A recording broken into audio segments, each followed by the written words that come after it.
എന്താ സുനന്ദേ? ഞാൻ ഗോപാലനെ ഒന്ന് കാണാൻ വന്നതാ. എന്താ കാര്യം?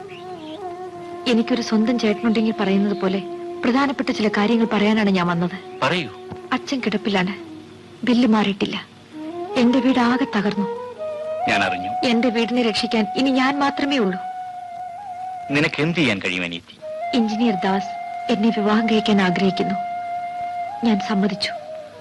ആ ബന്ധം കൊണ്ട് ഒരുപക്ഷെ എന്റെ കുടുംബം രക്ഷപ്പെട്ടേക്കും. നല്ലപോലെ ആലോചിച്ചിട്ടാണോ ഈ തീരുമാനമെടുത്തത്? അയാൾ നല്ലവനല്ല. എനിക്കറിയാം. പക്ഷേ അയാൾ വിചാരിച്ചാൽ എന്റെ കുടുംബത്തെ സൃഷ്ടിക്കാനും സംരക്ഷിക്കാനും കഴിയും. എന്തോ എനിക്ക് തോന്നുന്നില്ല. ഞാൻ പറയുന്ന വിശ്വസിക്കൂ. ഞാൻ ഈ വിവാഹത്തിന് സമ്മതിച്ചത് അച്ഛനും ചിറ്റമ്മയ്ക്കും തീരെ ഇഷ്ടമില്ല. അവർ നിന്നെ സ്നേഹിക്കുന്നത് കൊണ്ട്. ഗോപാലേട്ട, എന്റെ ഈ തീരുമാനത്തിൽ എന്തെങ്കിലും പാളിച്ച പറ്റിപ്പോയാൽ എന്നെ സഹായിക്കുമോ? അനീതി, ചിലപ്പോ അയാളെ നന്നാക്കിയെടുക്കാൻ നിന്റെ നല്ല മനസ്സിന് കഴിഞ്ഞേക്കാം. നിനക്കൊന്ന് വിശ്വസിക്കാം. നീ എനിക്ക് എന്റെ സരോജിനിയെ പോലെയാണ്. എന്റെ സഹായം നിനക്ക് ആവശ്യമുള്ളപ്പോ അത് തീർച്ചയായും ഉണ്ടാവും. മതി, എനിക്ക് തൃപ്തിയായി. ഞാൻ വിവാഹത്തിന് ആരെയും ക്ഷണിക്കുന്നില്ല. പക്ഷേ ചേട്ടനോട് വിവരം പറയണമെന്ന് എനിക്ക് തോന്നി. അതുകൊണ്ടാണ് ഞാൻ വന്നത്. ഞാൻ പോട്ടെ. ദൈവം നിനക്ക് നല്ലത് വരുത്തട്ടെ.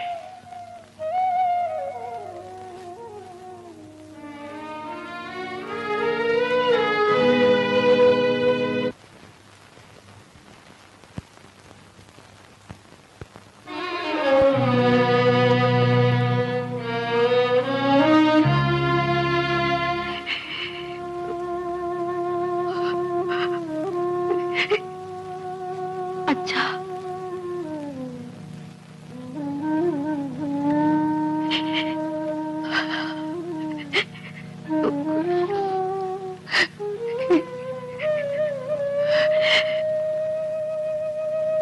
അച്ഛന്റെ ഒരേ ഒരു മകളാണ് ഞാൻ. അച്ഛന്റെ സാന്നിധ്യത്തിൽ വെച്ച് എന്റെ വിവാഹം നടത്താനുള്ള ഭാഗ്യം എനിക്കില്ലാതെ പോയി. ചേട്ടാ, ഒരു വശം തളർന്നു കിടക്കുന്ന അച്ഛനെ കെട്ടിയെടുത്തോണ്ട് പോകാൻ പറ്റുമോ?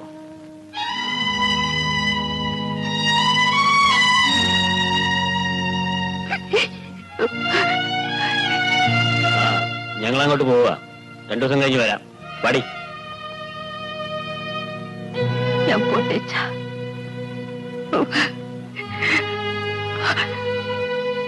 അച്ഛാ, ഞാൻ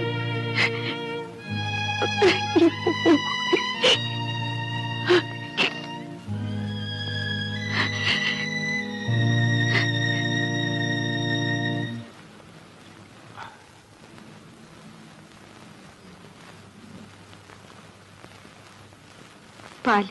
നോ, പാലിനേക്കാൾ വിസ്കിയാണ് എനിക്ക് പ്രിയ. അതവിടെ വെച്ചേക്ക്.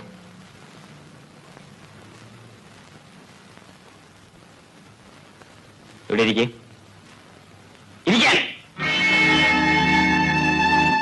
നിനക്ക് എന്തിനാടി ഈ സാരി? വാടി ഇവിടെ. ഇവിടെ വാടി. എന്താടി, വിസ്കിയുടെ മണം നിനക്ക് പിടിച്ചില്ലേ? നിന്റെ ആ കോളേജ് കാമുകനില്ലേ, ആ പിച്ചക്കാരൻ ചെറുക്കൻ, അവൻ കുടിക്കില്ലായിരുന്നു? നിന്റെ നേതാവ് ഗോപാലൻ പട്ടച്ചാരയമല്ലടി മുങ്ങുന്നത്? പറയടി. എനിക്കറിയില്ല. നിനക്കറിയില്ലേ? ആ, അന്ന് നീ കാറിൽ വെച്ച് എന്റെ ഏത് കവിളിലാ അടിച്ചത്? ഓർമ്മയില്ലേ? ഈ കവിളി. ഇവിടെ ഒരു ഉമ്മയ്ക്ക്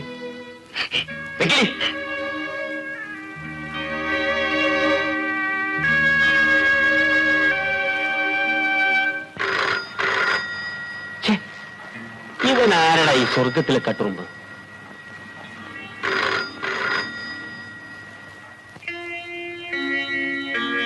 യെസ്, എഞ്ചിനീയർ ദാസ് ഹിയർ. ഓഹോ ഓഹോ, ആ ശരി.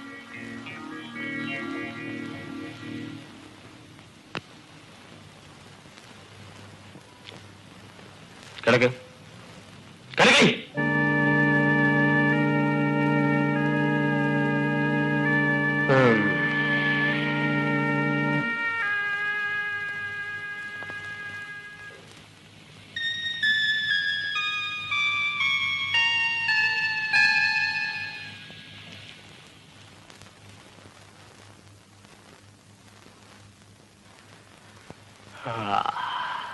നീ എഴുന്നേറ്റോ? ഇന്നലെ രാത്രി ഫോണിൽ വിളിച്ചത് ആരാണെന്നറിയാം? നിന്റെ ചിറ്റമ്മ. രാത്രി നിന്റെ അച്ഛൻ ചത്തുപോയെന്ന്. കളന്ന് കിടന്ന് മനുഷ്യ മെനക്കെടുത്താതെ നേരത്തെ ചത്തത് ഭാഗ്യം. ആ, നീ വേണമെങ്കിൽ പോയിക്കോ. എനിക്കല്പം ജോലിയുണ്ട്. ഞാൻ വരുന്നില്ല. അയ്യോ,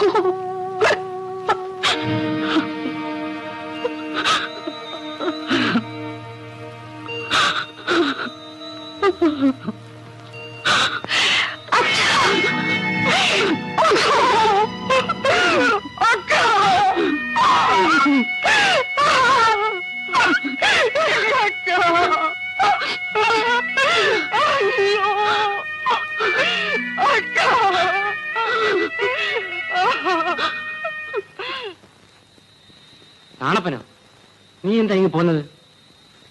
പൊന്നമ്മ ഒറ്റയ്ക്ക് കിടന്ന് ഉറങ്ങത്തില്ല, അതുകൊണ്ട് ഞാൻ അങ്ങോട്ട് പോന്നു. ആ പൊന്നമ്മ അവളിവിടെ ഇല്ല. ഇല്ലേ? നീ വരത്തില്ല എന്ന് വിചാരിച്ച അവളെ അമ്മ വന്ന് അവളെ വിളിച്ചോണ്ട് പോയി. അമ്മയോ? അമ്മയല്ല, അച്ഛൻ. ഏതച്ഛൻ? അച്ഛനല്ല, അമ്മാച്ചൻ. ഞാനറിയാത്ത ഏത് അമ്മാച്ചൻ? അമ്പളികുന്നത്ത് അവക്കൊരു അമ്മാച്ചനുണ്ട്. അറിയണോ? അവളെവിടെ? ഞാൻ പറയാം. അണ്ടാക്കത്തെ ചത്തതുകൊണ്ട് നീ വരത്തില്ല എന്ന് വിചാരിച്ചു. എഞ്ചിനീയർ അതെ അവളെ വിളിപ്പിച്ചു. എന്താ പോയോ? ഞാനാ അവളെ അവിടെ കൊണ്ടാക്കിയത്. ചേട്ടാ, കല്യാണം കഴിഞ്ഞാലും സാറിന് വിടില്ലല്ലോ. പാമ്പും പഴയതാണ് നല്ലത്. സുനന്ദയെ കല്യാണം കഴിച്ചത് ഒരു വാശി തീർക്കാനാ. അത് കഴിഞ്ഞു. കിളവൻ കാലിയായല്ലോ. ഇനിയിപ്പൊ സാറിന് ഭാര്യയോട് അവിടെ താമസിക്കാമല്ലോ. ഭാര്യ ഏത് ഭാര്യ വന്നാലും നിന്നെ ഞാൻ വിടില്ലടി. കടിക്കുന്നില്ലല്ലോ.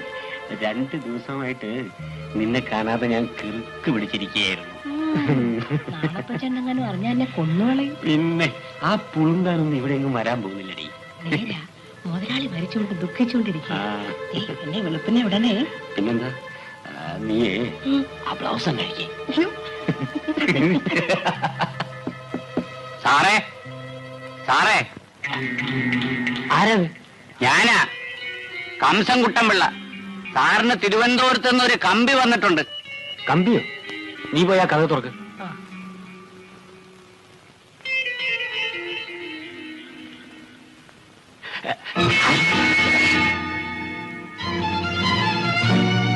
നാളപ്പനോ? അല്ല, ആണപ്പൻ. എടി ശിവ. നിന്നെ തല്ലിയ 2 കൈ നാറും, അതുകൊണ്ട് തല്ലുന്നില്ല. എഞ്ചിനീയർ സാറേ, എത്ര കാലമായി ഈ അക്രമ തുടങ്ങിയിട്ട്? നിങ്ങളൊക്കെ മാന്യന്മാരായതുകൊണ്ട് ആരുടെ പാത്രത്തിൽ വേണമെങ്കിലും കൈയിട്ട് വരാമല്ലോ.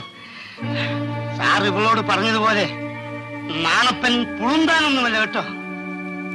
ഈ വിഴുപ്പ് കെട്ട് സാർ എന്നെ ചുമന്നു.